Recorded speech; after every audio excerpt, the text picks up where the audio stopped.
Welcome to Retro Logic. I'm Dan Caparello, and with me today, I have Hambone Johnny, Skinny Matt, Spider Shan, and the third strongest co-host, third strongest mole, Sam, with us today, and we are talking all Chrono Trigger all the time. This is our Chrono Trigger live community podcast, and I imagine this will not be the last time we talk Chrono Trigger, because even though I'm hosting this, I am the only one here who has never beaten this game.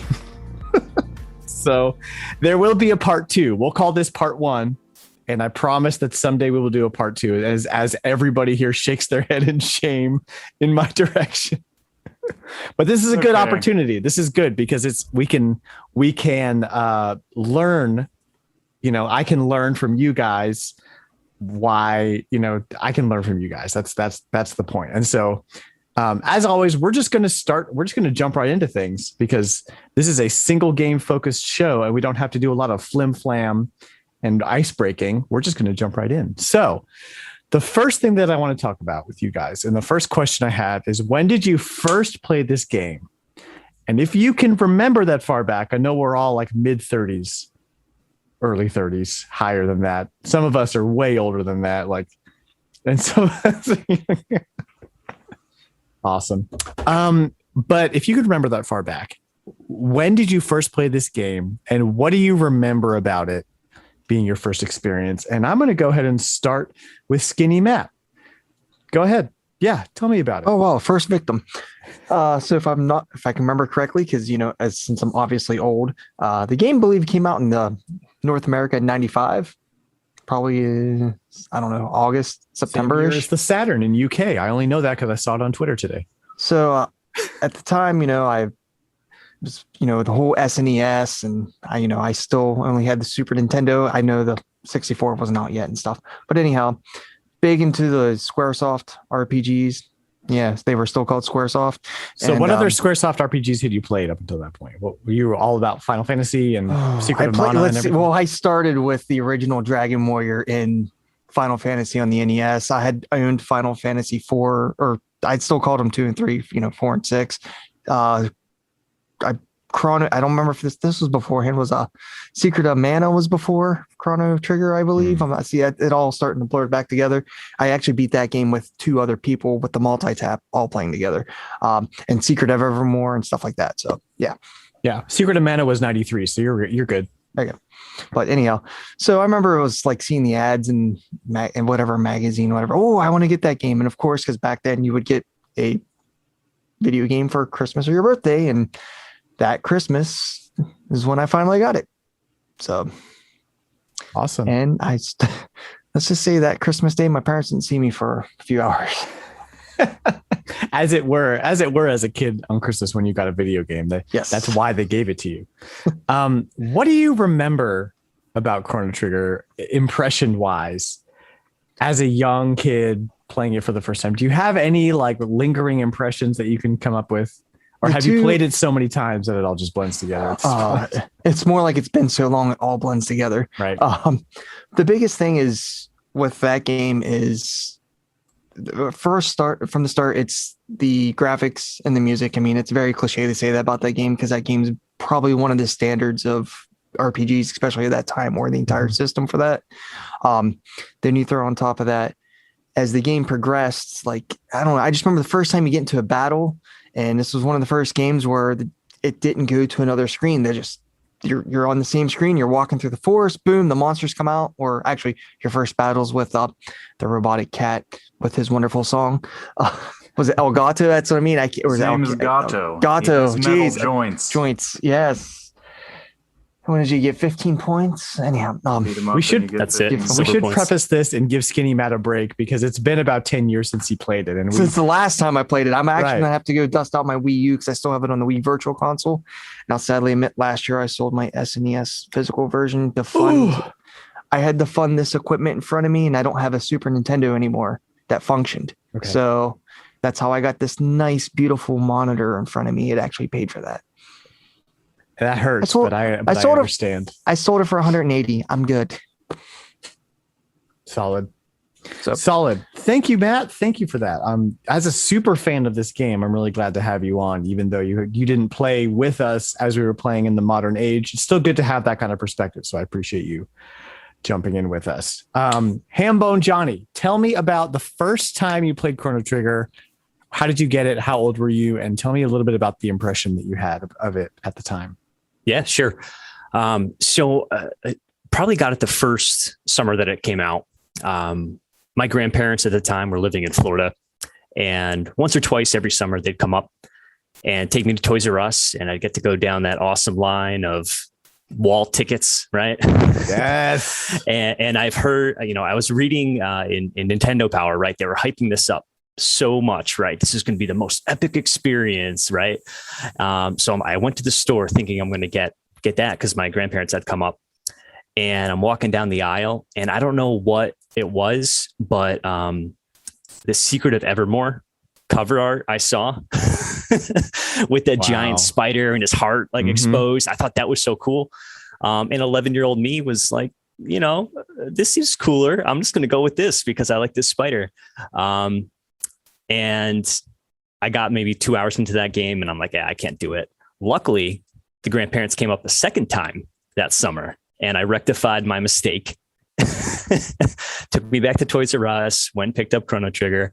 And, it was everything I had hoped for as an 11-year-old, that the first scene, the balloons and the fair music and it just hit nice. And I was never able to beat it as a kid, had to come back to it, a few years later to really give it the proper go.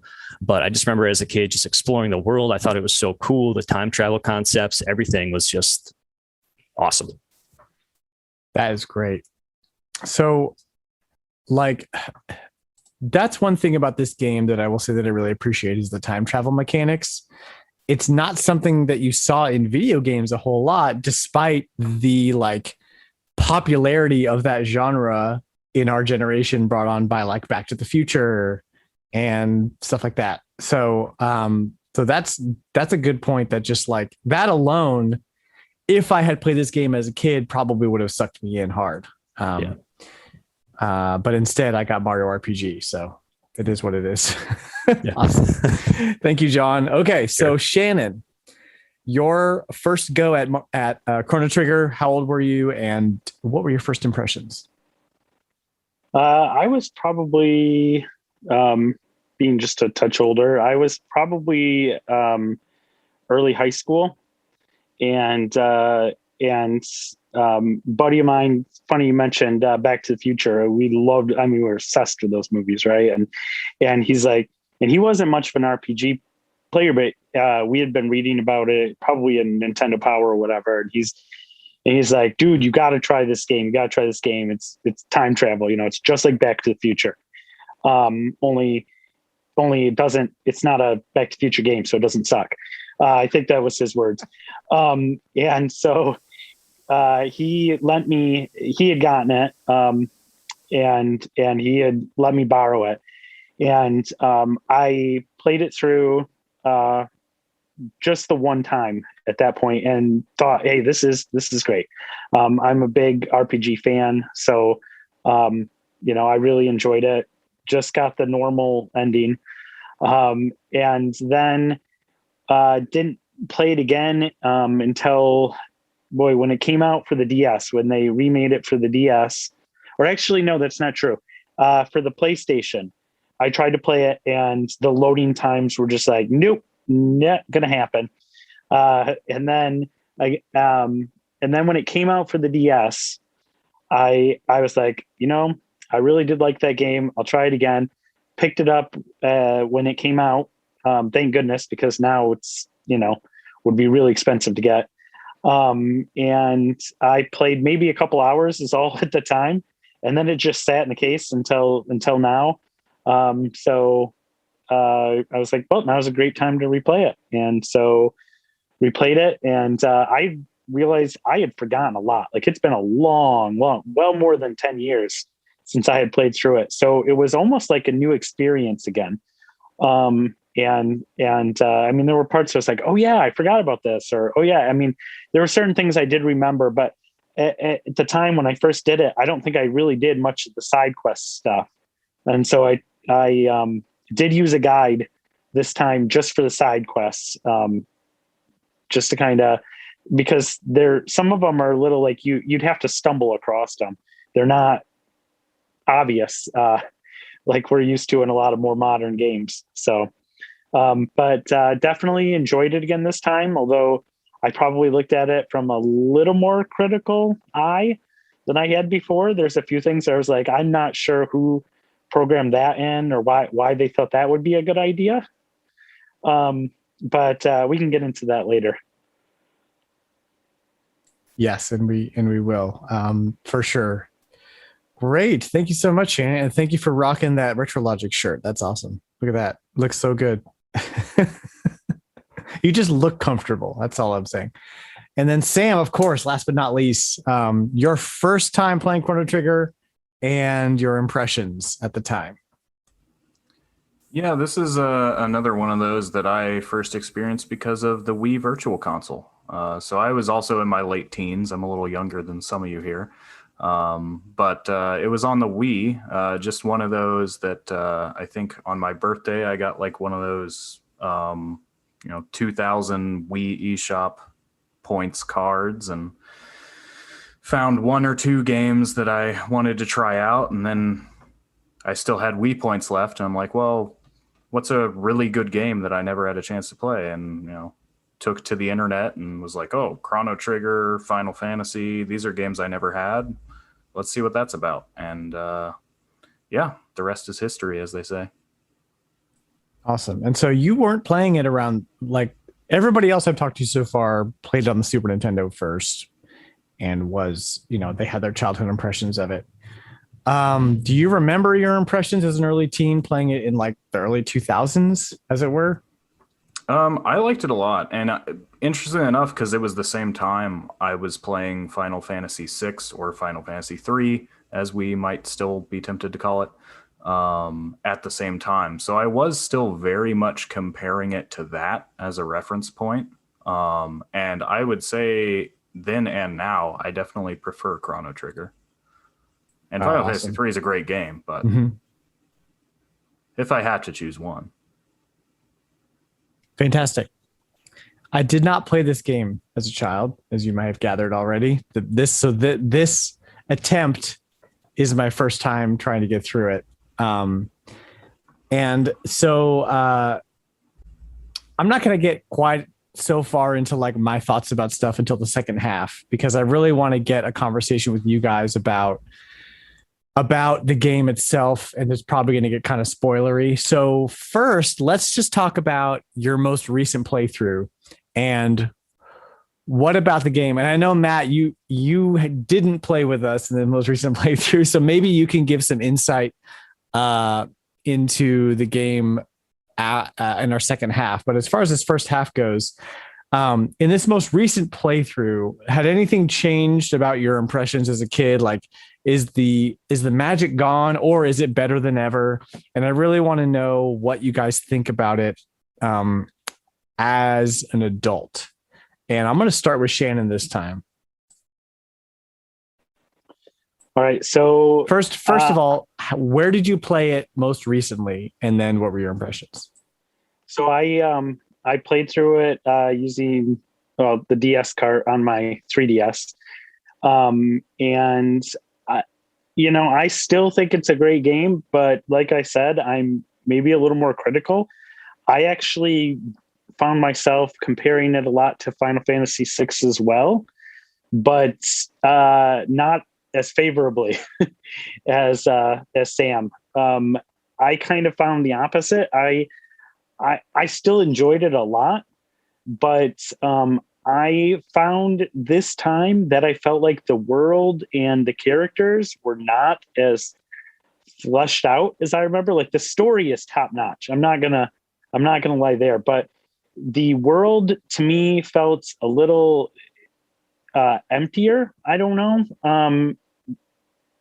I'm not sure what it was, but I felt like even doing some of the side quests, I found that I didn't know as much about the characters as as I did in Final Fantasy VI, and probably because those games were made fair, somewhat around the same time period.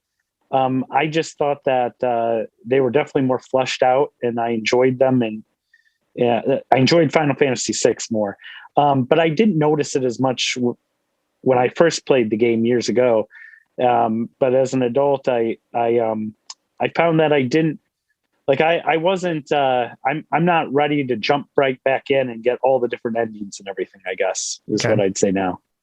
That's interesting, because that kind of stands in stark contrast to what I'm hearing in large from fans of the game. Does anybody else here have a similar experience, or even the opposite experience, where they're like, well, no, I think the world's actually incredibly fleshed out? I want to hear from you guys. Does anybody have a response to Shannon? Go ahead, Matt. As I get the cobwebs out of my brain here, I've noticed, because I've always sat there for my favorite RPGs, that it's always a coin toss between, a lot of times, between Chrono Trigger and Final Fantasy 6, 3, 6, anyhow, and then eventually became Chrono Trigger. But anyhow, the thing is with Final Fantasy, the difference is for me between the two. Final Fantasy has Kefka's probably the greatest villain of all time that's not reoccurring, but you learn the characters' backstories and you're with them longer. And Chrono Trigger, there's more there, but as you play and do the side quests, you learn more about them as you've gone already at least halfway through the game, versus a lot of the Final Fantasy. They're putting a lot of it there and you can tell there's something going on, but you're just not given as much in the start with Chrono Trigger, to be honest. And a lot of it there you just have to find, and if you do the quest, you get it. So it just takes more effort to get to the meat and potatoes of Chrono Trigger. That makes sense. Awesome. Thank you, Shannon. Thank you, Matt. Hambone Johnny. Okay. Your most recent playthrough of Chrono Trigger. How did you play it? And did your impressions change, stay the same? Tell me about what it was like playing these days. Yeah. So most recent playthrough was the DS copy. I had picked it up 3-ish months ago. First time playing the DS copy. So I was excited to do that. All my previous playthroughs were SNES, and had, every 2 or 3 years, I probably do a playthrough. So I've been through this game multiple times. But since it was the DS copy, they rename a lot of stuff with the DS copy. Like potions are different, and a lot of the enemy names are different. So that had me scratching my head a little bit. Like I was expecting some item, and then something else would happen. Which I don't think really changed my experience, but it was more like a bit of a fresh take on it for me after playing it so many times on SNES. And I 100%ed it for the most part, not getting all the endings, but doing every single side quest, and really seeing the world as flushed out as it really could be. I think to Spider Chan's point, you really have to go searching for the story after a certain point. There's sort of a big turning point in the game, and after that, you can kind of choose your own path, but you need to know where to go. So I think using a guide, if this is your first time through, or your first time through in a while, is definitely the right way to go. That may have been the mistake that I made. Yes, I highly recommend using a guide if you don't have the nostalgia, compass guiding you, right? But yeah, I think, I did everything aside from there's certain items you need at the end of the game to get all of the triple techs, and I just didn't go mining for those. But it's a great time. The game is really, really wonderful. Compared to some of the other RPGs, it just doesn't throw exposition in your face, right? You can really go for it and beat it in like 20 hours if you want to. Whereas you're in it for the long haul with some of the other RPGs that are sort of well known from that era.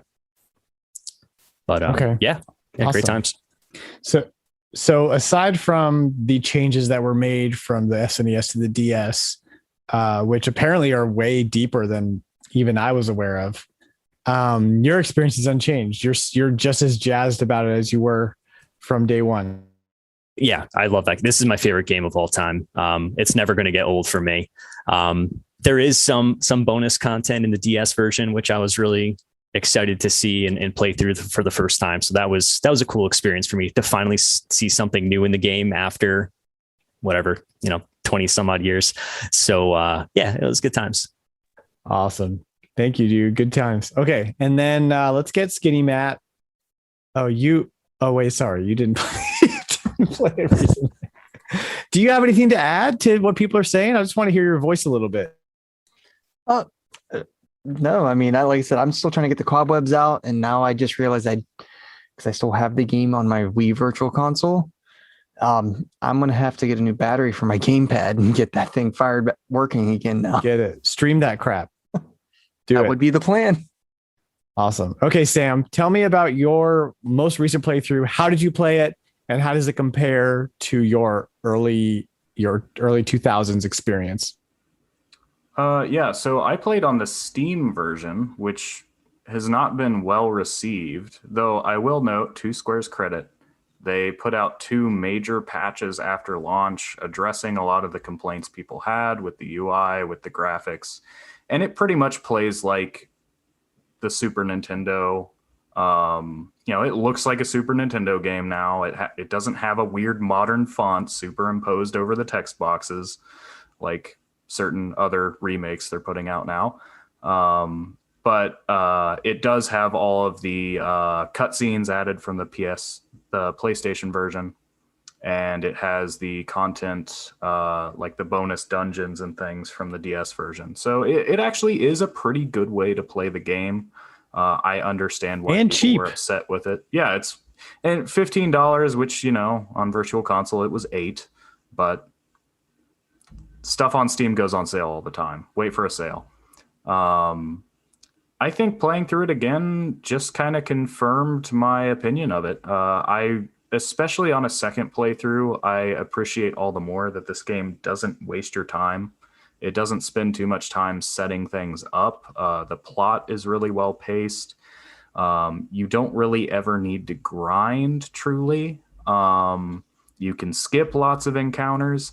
There is some odd bits of backtracking that feel unnecessary, but by and large, like, every dungeon goes by pretty quickly if you know where you're going, especially.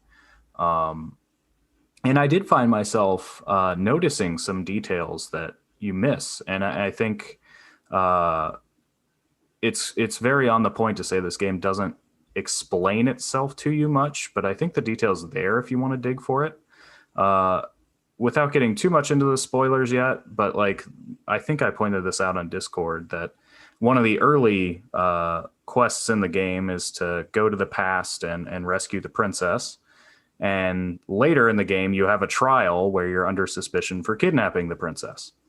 And you'll note in the Middle Ages, when you talk to the Chancellor after rescuing the princess in the past, he says something about, we need to change our laws so that this can't happen again. And so it's implied, not spelled out for you, but implied that your actions in the past are why they have these crazy laws now about, you were seen with the princess, you were kidnapping her. Butterfly effect stuff going on. So Sam, thank you for your input. Here's my history. I didn't play this game as a kid. Here's my history with RPGs and leading up to where we are today with me playing it, because I don't have the same experience as you guys do.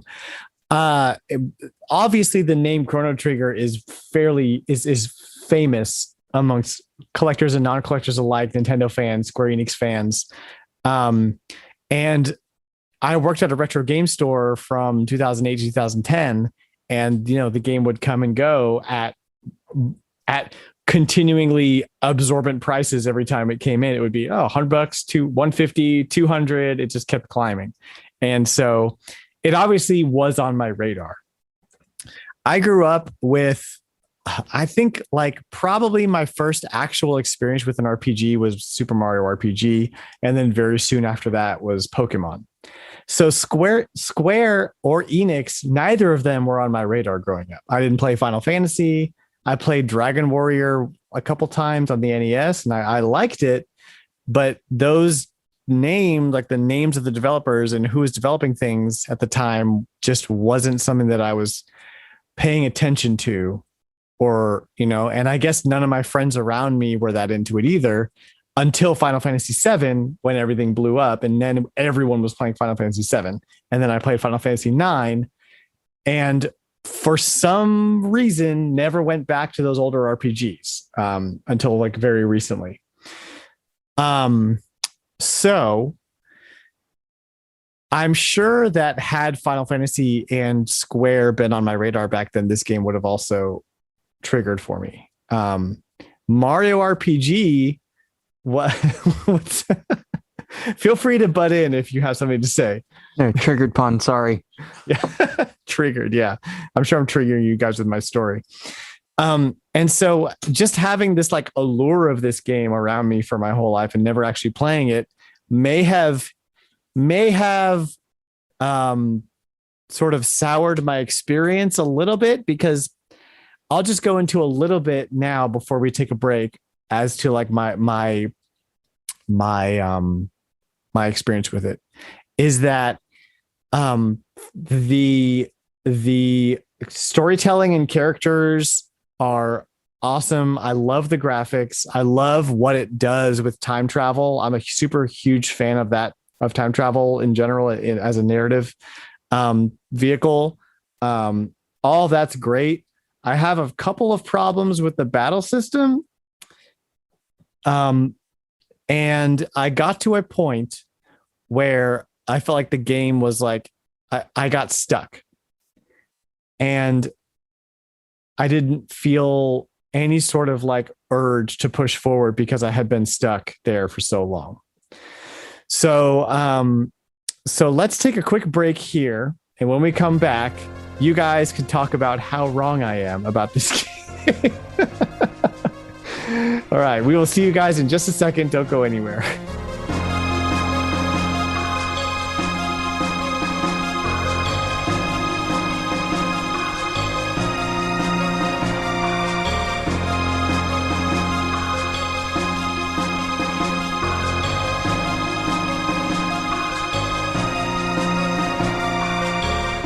Welcome back. Thank you for coming back after I basically crapped all over this game that everyone loves. Okay, so let's talk battle system. One of my favorite RPGs of all time is this little game on the Dreamcast called Grandia 2. And in Grandia 2, you have a lot of control over your position on the field, right? And your attacks have a lot of they are very area focused, right? So like you can drop a bomb somewhere, it'll explode in this area. And if you can find a way to crowd all the enemies toward an area, that'll give you, you can do multiple damage to multiple enemies that way. So it's very strategy tactics in that way and it's not strictly a tactics RPG. It's just that the battle system allows you that kind of freedom. I feel like my experience with Grandia ruined Chrono Trigger's battle system for me, because I want to be able to set my guys up in the right position to be able to do those kinds of area of effect and maximize that. However, I cannot move my characters around in the area. So like, and now before I get too far, I did not get very far in this game. I think I'm about 5 hours in. This is the spoiler area of the podcast. So if you don't want to be spoiled by Chrono Trigger, then don't listen to this half. Come back and listen to it later after you beat it or gotten far enough in it. I got to the distant future where everything's ruined, and I beat the first dome with the food storage, and then I'm at the second dome, and I'm in the factory. And the factory is absolutely just the worst. This is where I'm stuck. I'm stuck in the factory. Somebody told me very recently that you don't actually have to do anything in the factory. You could just skip that whole section. Which makes me even more mad that I have wasted so much time. So first of all, can somebody please explain to me why the factory exists and why I'm stuck there. And please talk me down because I am about to not like this game very much. Have you Just been jump to the in. end of time? No, I'm about to get there apparently. Yeah. How did you miss that? Yeah, I'm just playing Chrono Trigger, dude. who are you missing from your party? I just got the robot. But Okay. who do you have for your party? Who do you have? I have Chrono, you have Luca. Chrono and the princess Marl. and robot. So you're walking around with 4 party characters right now? No, you can only walk around with 3. 3. You Yeah. had to leave But- one at the dome. You did what? I forget. There's a point Yeah, where you do. you When go you jump, through a He's- once portal, you he's have 4 right. people, go through a and you- portal with 4 people and you get sent to the end of time. correct. But He's just that's before that, after I where believe. he's at. Yeah. Yeah, It is it is. Because you after have to that. take Robo with you to get into Yeah. that last place to power up the thing. Right, that's Yep. where I'm at. Okay. That's where I'm Yeah, at. never mind. He's where Um, he's supposed to be. Yeah, It's just I got It's- stuck there too, Dan. I got stuck Stick in that cranes. stupid factory, and I kept going on the stupid conveyor belt, and I kept That'll do kept it. having to do the same battle over and over and over, and it drove me crazy. And I just about was like, "Why am I doing this?" But, I ended up looking up a guide to get through the stupid factory because for whatever reason I could not. I was missing some wall to walk through or something. I can't remember now what it was, but I did miss something that drove me crazy because I kept I kept thinking, okay, this has got to be it, and then I get stuck again on that stupid conveyor belt Okay. and get hit with the robots or Because whatever. listen, I really would like to keep playing this game. So if I have to just get a guide and like figure it out, or if I could just skip the whole factory sequence altogether, which apparently there's a way you can do that. I don't know. Oh, the part with the conveyor belt is what you can skip. You do have to be at the That's- factory. You have to accomplish something there. Okay. I'm gonna look at a guide then.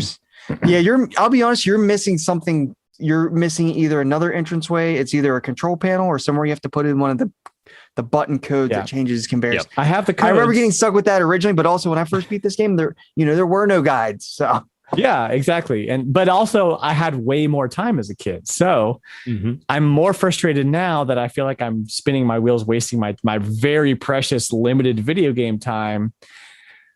I'm just gonna have to get a No, guide. How much do just think of it as you're grinding a little to level up a little more. That's all. I'm already super OP in this game, which is actually something that I appreciated about it is that as you guys mentioned earlier, you don't have to level up. Every enemy that I've come across in this game unless it had a very specific strategy, which I thought was really cool, the battle with the robot guardian in front of the food storage, that was a fun battle. That was a really interesting mechanic to it. So battles, like I don't need to level up. I don't want to. I feel like the game's already easy battle system wise. So In my opinion, it ramps up. It does.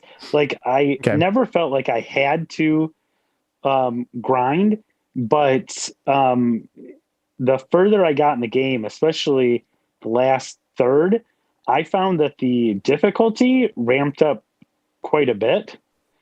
which I will don't mind say that either. Like I don't mind a little grinding. right. So I will say too, playing it on the DS. So like I remember some of the stuff.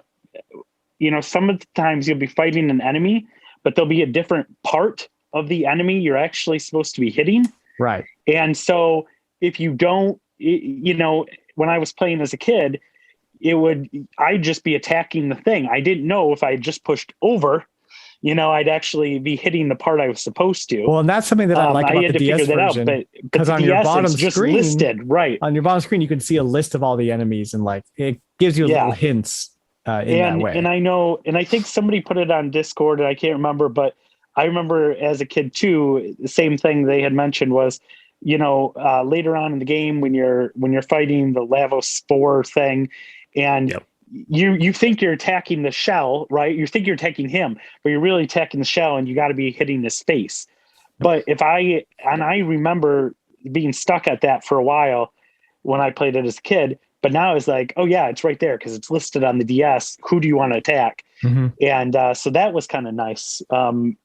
Or if you think it takes away some strategy, I don't know. But it was kind of nice for me anyway.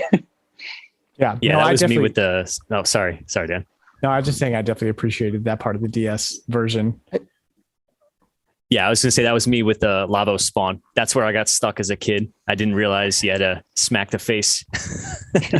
There's a lot of those enemies that'll taunt you or enter a Yeah. counter stance too, and you just have to sort of wait for them to, or you can heal during it, but you don't Yep. want to attack them. The game constantly reminds you not to do that.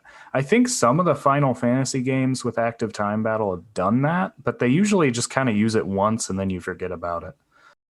Right. Yeah, you did have to do that more often here, and I did think with the battle system, I wish you were able to have some control over where you're, some kind of movement. I think if they had added in some kind of way to have you move a little bit would have been nice, because otherwise there'd be times where I'm like, all right, I know I can take care of all of these enemies at the same time with this tech, but I need them all to line up, and so then I'd have the tech ready to go, and then I'd just wait while they're attacking me. Just waiting until they all lined up into line, and then, do like that kick where you just go all the way across or whatever and line them up. And, but yeah, I do wish that they're, if they did something, to remake it a little bit, I think having a little control over where you stood, because there'd be times where I'm like, oh, sweet. And then all of a sudden, like as the battle is prepping, your characters would go into like a triangle formation. I'd be like, what? Or the enemies would like come down, and then all of a sudden they jump out of every corner, and they would be all, where you couldn't get them lined up, and you knew you were going to have to take care of them one at a time. Well, the only thing is, like, Dan, you were talking about, was it Grandia 2, which I haven't Mhm. played, and I just saw that it's actually on the Switch, been ported to the Switch, so I may have to Oh, it's consider so that good. one. Drop that. Well, It's such a good game. But the thing is like, I think it's more of a quality of life issue thing, because I mean, I figure that came out 5 years after Chrono Trigger, and honestly, the only games I can think of where positions actually mattered, like at the RPGs that I played at that point, if it was not an action RPG, was like, well, I never played Fire Emblems. I'd say like Shining Force, but but that's a strategy RPG. I mean, honestly, if I'm not mistaken, I think this is the first game where you didn't go to a separate screen like you've always done in Final Fantasy and Dragon Quest, Dragon Warrior, but you actually had your battle in the area where you are. Right. Yeah. If So, you I mean, don't that- count some of the earlier like first person or faux first person RPGs where you're running around a maze, Right. you don't go to a separate screen. But as far as like a top down RPG, like what we know Yes. now as a JRPG, I think you're right. Which is a huge jump for a game, especially on the Super Nintendo, to do that. And I don't want to downplay that at all. That is definitely very, very impressive. So I think that I need to give this game its fair shot, which is difficult. Which is difficult to play it. It's difficult to do that, having had my experiences, a lack of experiences on the Square side, and like so many like more modern RPGs in my wheelhouse, because from what I've experienced, the story itself is worth makes the game worth going through. The graphics, and even on the DS, going back to its Super Nintendo game, they like updated some things on the DS, but for the most part, it looks like a Super Nintendo game. It's still a beautiful game to behold. And Mario RPG being the only other Super Nintendo RPG that I've played, and y'all can yell at me on Twitter all you want about how I haven't played any other Super Nintendo RPGs. It's fine. I've heard I've heard it all. It reminded me of that game a little bit, because these characters are less realistic and much more Saturday morning cartoon style, which I actually really, really like. I like that there's a giant robot and a frog with a sword, and like the nerd girl who's like, I'm gonna build things and you know what I mean? Like that was very not par for course for RPGs back in the day. It was super not like medieval in any of that. It was almost steampunk, but like kind of not. So there's really no way to like even like categorize it, which is another thing that I really appreciate about it. How does the setting hit you guys nowadays versus how it hit you back in the day? And you can just, if you have something to say, just jump in. Well, it is such a hodgepodge of things. You definitely can tell this was Akira Toriyama who did the character designs. I mean, his influence shows in the aesthetic of the game quite a lot, I think, even just in the mix of, you think about not just Dragon Quest, but Dragon Ball, which he's probably most famous for, is a mix of kung fu and sci-fi and fantasy. And you have all that here too. Yeah, definitely. The Dragon Ball Z thing, I think, is where I get the Saturday morning cartoon type thing from. So I guess what I want to hear is if you have any, like if you could make a sequel to Chrono Trigger that was not Chrono Cross, whatever your thoughts are on Chrono Cross is, what would you improve or what would you want to see done better if there is anything in that list? And I'm going to start with Hambone Johnny. What do you think you could do better? What do you think Chrono Trigger could do better, if anything? That's a tough shell to crack right there, for me at least. I'm sure it's for sure. I think one of the things that I love about this game are how the texts build on each other and the characters. And I know you've only gotten so far into the game, so you probably hadn't unlocked too many of those different dual texts, but there's some really cool ones later in the game, like Falcon Strike or Falcon Hit is probably my favorite one with Isla and I think it's Isla, right? And Chrono. But one of the things that always bothered me was that Magus was his own dude, right? You couldn't do any of these dual texts with him. And that was just something that always bothered me. I'm like, I'm never going to take this guy because he's doing like his own thing and he's taking up a spot that I feel like I can do these cooler moves with. So I think if I were to make a sequel, it just kind of acknowledging the greatness of being able to build those characters together and the move sets and really flushing that out for everybody who would be included. Other than that, I think this is a gem. I know it's a tough question, and that's actually a pretty good answer. There certainly are things about it that are hindered by its existence on the Super Nintendo. And its legacy there. So thank you for your answer, Hambone Johnny. Sam, you're making Chrono Trigger 2. What do you change? I second Hambone's opinion about the text. And I would say, too, I actually find it kind of odd that the game forces you up until the end to keep Chrono in your party. Because oddly enough, he doesn't have much influence on the plot up until the point where you don't have him. And then you do again, and then you're allowed to just continue not having him because you actually can not do the quest to revive him. But that kind of goes against the idea of these texts. And that's why, you have to get these special items for triple text, because by default, you wouldn't be using any of those special triple texts anyway, because they require you to have a party of 3 people who aren't Chrono. And it just seems weird how the game centers on him and he's a character that doesn't ever say anything up until like certain points. Like it's just, it does seem weird to me. So I would say actually give us a little more freedom in how to build our party and how to experiment.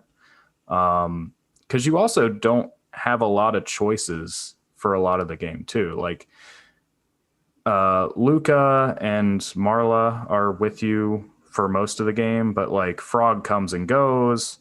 Robo joins permanently. Ayla comes and goes, and then you go back and you're with Frog again, and then he stays permanently. But it's like for a lot of the game, you basically have one person on the bench, so it's really not much of a choice. And I would just say more freedom overall. Like it's not until the end of the game you get to really freely go between eras. I would like to see more of that. I just like to see, I always like when games are more open-ended and less linear. I know that can be difficult in terms of plot and pacing, but I would love to see them really crack that open and just hand you the keys to a flying time machine right off the get-go. I think it is really interesting, kind of as you mentioned about Chrono, how pretty much everything that he does, at least up until the point that I've played, is basically an accident, or he's like coerced into doing it. Like he's not, and like obviously he is a seasoned, warrior in some respects, because he's able to just take out all these guys with his sword. But like he's kind of just used by all these characters for their own sort of whatever they need to get done. And he's a hero. But I do think that's really, really kind of funny in I'll say it again, a Saturday morning cartoon kind of way, where like you're the hero, but like you didn't really choose this. So and in that way, it makes me excited to see more of like the antics that they get into as a crew. Matt, is there anything you would change about this game? You're just I don't know how to ask you this question. No, that's fine. No, I'll be honest. Like a lot of people, I'm going to be the old man. I'll admit the game has its flaws, but the only thing is, I think if at that time, in order to do more open-ended, first off, there was no really open world games. I mean, they were few and far between. You do things and plus it had to be a little linear to figure out the puzzle. Because here's a little tip: if you're somewhere for the most part and you're kind of stuck, you don't know what to do, or you'll see there's something blocking your path, generally you need to go to the same area, either into the future or past, to fix the problem. That's one thing I started picking up on as a young age. Like, I'm really stuck. I don't know where I need to go. I got to get to this, but I can't get there because whatever's in the way. Well, then you realize, wait, someone's talking about, oh, this happened back when they were young and this happened, or their ancestors. But anyhow, I'm digressing. But I don't know. There are some quality of life issues, especially for a game of that time. It's just kind of how that is. But the thing that always bothered me was how bad the graphics got, in particular when you race Johnny in the future with the Mode 7.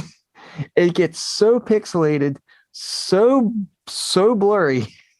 It's just like I would actually got to the point I was so leveled up I wouldn't even race. I would just walk through the area. So, oh, gosh. but honestly, no. But it, like I said, yes, it would be cool if you could position better to use some of your like Spider said, like to set up to use your text better. The fact that Chrono, pretty much for the most part, is always in your party. Put the little asterisk on that, which Dan probably already heard the spoiler about that. So, not worried about it. So, but yeah, I don't know. And then the whole thing with Magus, I don't know. He was kind of on his own. But the thing with Magus is you learn something about him when you go to a different time period. And that kind of really explains why he doesn't do anything with anyone. When you get to Zeal, spoiler, you're going to learn a lot about him. So, but as for changing anything, I've always been, it's so cliche now, but I've always said if they would ever to redo it, remaster it, just give me the 2D HD graphics, do a few quality of life changes, and I'd be happy. Have you played the DS version at all, Matt? No, I did have the PlayStation version, which is the DS version minus the 10 seconds to load into battle time, which that's why I didn't play the PlayStation one very long. Because that was, what was it? The Final Fantasy Anthology or Chronicles. It had like Final Fantasy 6. Something like that. Yeah. It had a bunch of stuff. Yeah. So. Awesome. Cool. Yeah, no, I super appreciate everyone's input, especially if you're like a veteran of this game, because there is obviously something incredibly special about it. Like there just is. And if I have missed it, that's on me and not on Chrono Trigger. Okay, Shannon. So they're making Chrono Trigger 2, and they're like, Shannon, how do we make this game better?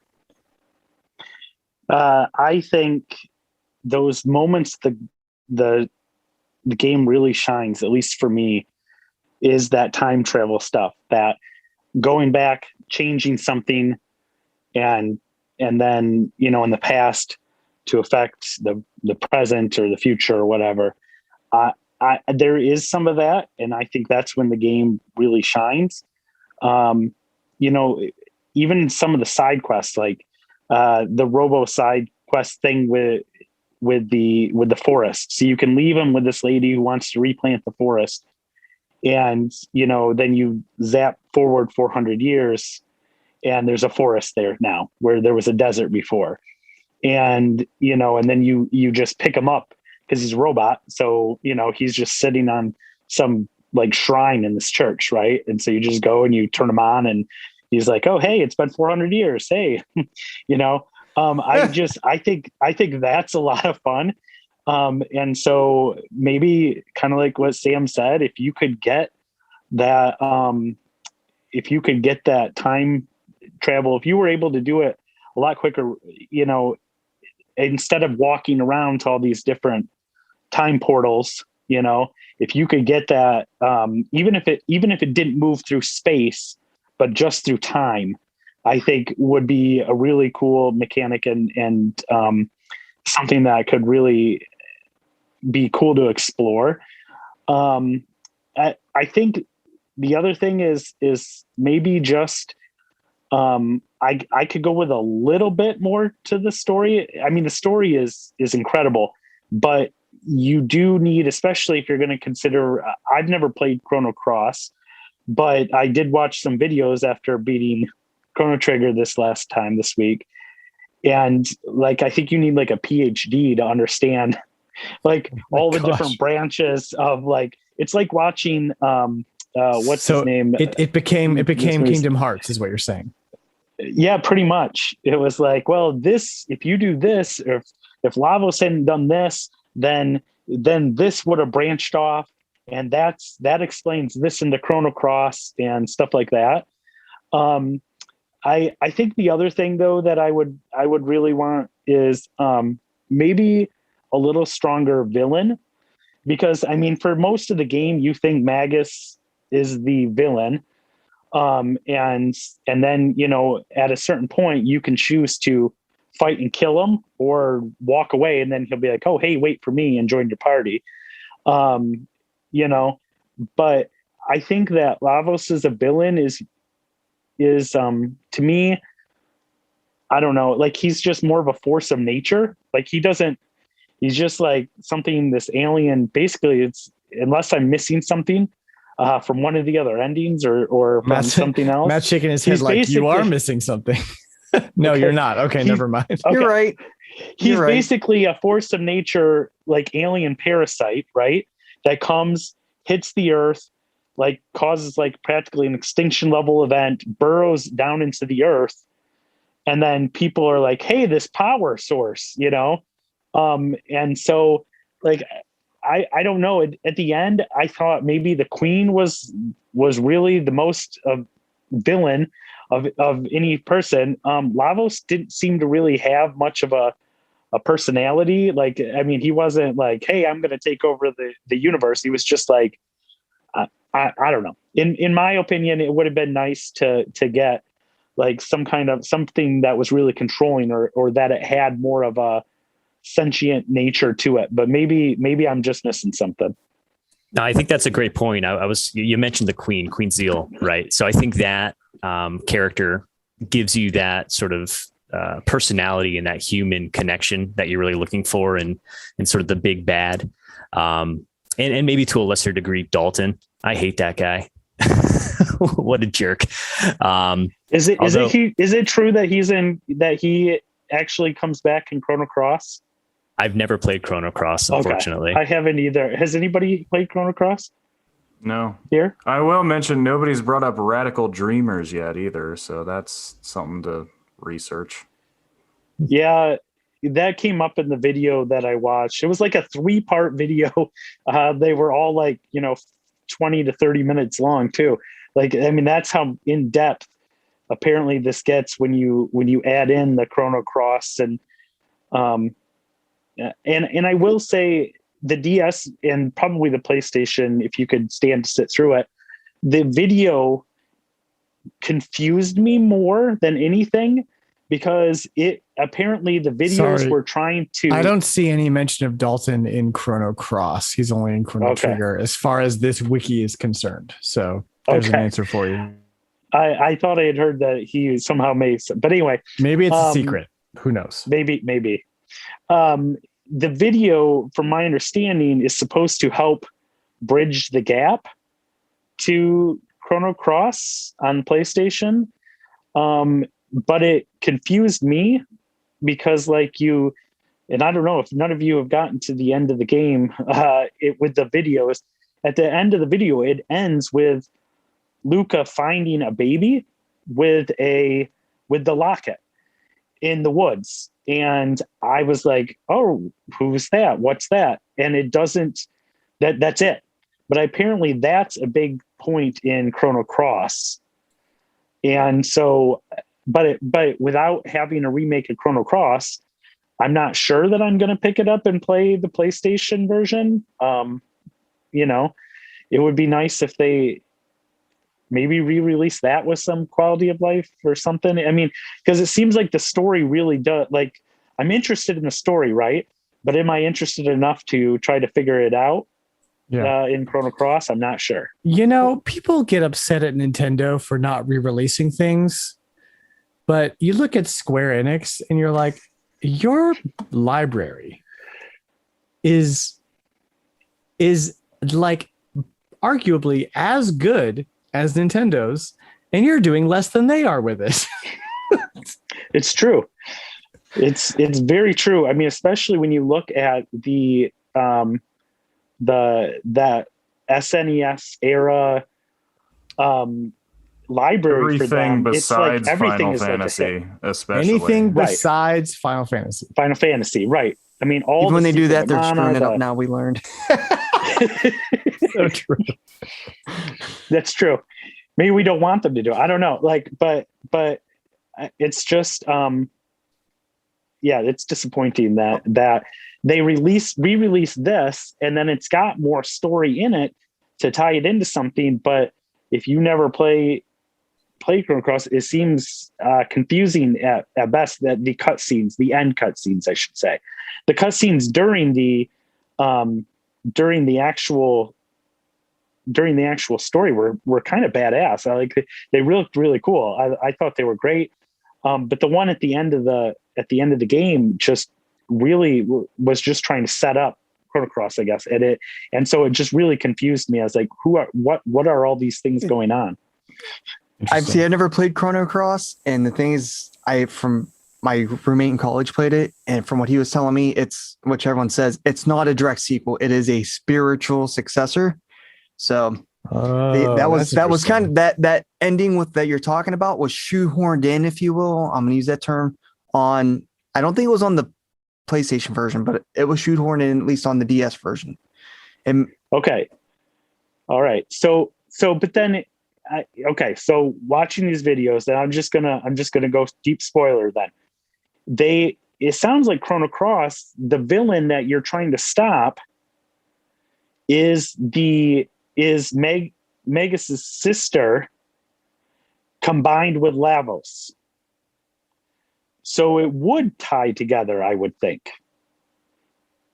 But I don't know. I haven't played it. I wish they would re-release it, because I looked at some of the graphics and I just don't think I could do it. PlayStation 1 graphics can be some of the games can be really difficult. And that looked like one that kind of looked like a mess. I've taken the line that if your plot involves time travel, it's never going to make sense. Chrono Trigger as a standalone game does a pretty good job of just saying, don't think about the paradox. Yeah. Just have fun with it.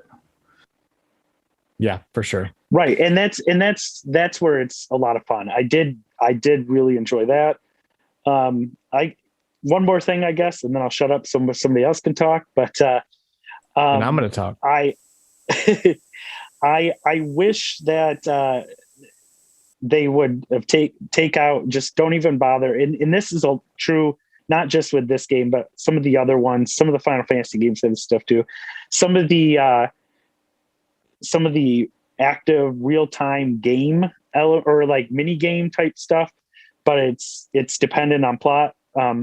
The best example of this is when you are going to save Chrono and you have to go up the mountain and the wind is blowing you out, literally out of the level.